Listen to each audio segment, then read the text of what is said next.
So the first thing you'll be doing is that you'll be measuring about 7 inches for the width of the tie. You're just going to measure across, and the length we're going to be using for the tie will be length 30.5. So I mark exactly 30.5 there, and on the width I'm marking 7 inches. I'm just going to go ahead and connect it together as you see me do. Just connect it together with a straight line. The width should be 7 inches and the length should be 30.5. Connect it together. So right after you have connected, just go ahead and cut it as you see me do. Now the next thing we're going to be doing is you are going to come on the one side of it like this, and the same 7 inches we use for the width, you are going to mark it on one side and use it to create a slant.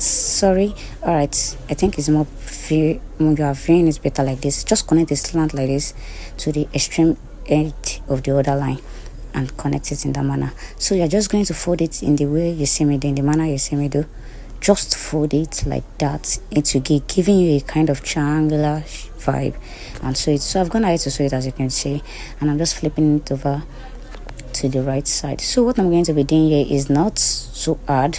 I'm just going to be taking each end of the triangular shape side, and I will be matching it up. As you can see, you see what I'm doing here. I'm just going to match it up, and I'm going to straightening it out. We might not have it equal, that's not an issue, but make sure that that part is well placed. You can see I went ahead to iron it. So the next thing I'm going to do is I'm going to trim out the tie in a reasonable size, ensuring beneath of the first piece of that tie I'm having about 2 inches. As you can see, I have 2 inches there, so you should be having about 2 inches there, so you can have a reasonable tie like that. And onto the next thing, you just measure beneath there, beneath the tie, the one that is not the triangular, the straight one, and I'm having about 4 inches. Remember I had 2 on fold, that is 4 inches, and I'm also going to be cutting that 4 inches with a long stripe. So and the length of the stripe will be 30 inches, and I'm just going to connect it together as you see me do, and I'm going to go ahead and cut it out. I will cut it out as you see me do. Now this place you have to pay rapt attention. There is one piece is the strap, one is the first one we work with, which is the triangular shaped first piece. Now on one side I'm going to come up by 1.5 inches and connect with a slant. I came up by 1.5 on one side and connect with a slant to the other end. Now the part which I did not come up by 1.5 on the other material should be the one you will come up by 1.5 on. What I'm primarily saying is this, you'll get it when I cut it out. Now I cut out those pieces. You can see that by the time I join them together, they are still giving me shape.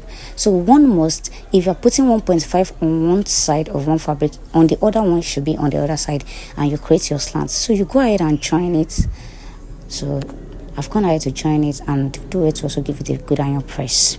Yeah, so I've pressed it. The next thing you'll be doing is you will now be folding your tie into two. Don't forget, we now have a 2-piece joint together at a go.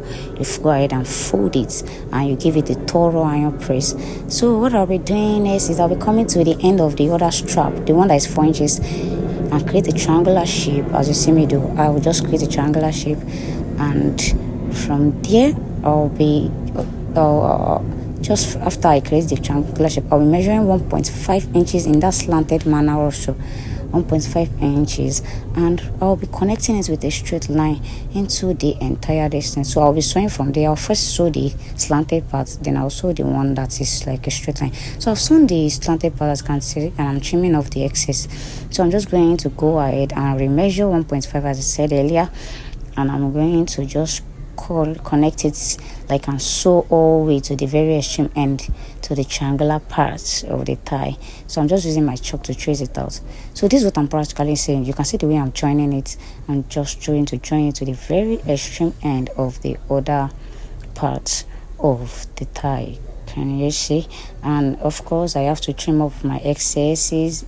And when you are done trimming off the excesses of the tie, you're just going to go ahead and flip it over to the right side.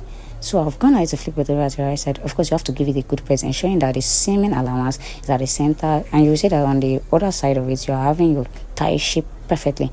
Then you also have to note that on the extreme end of the strap, You know, we sew it in a triangular shape, so you can't be straight.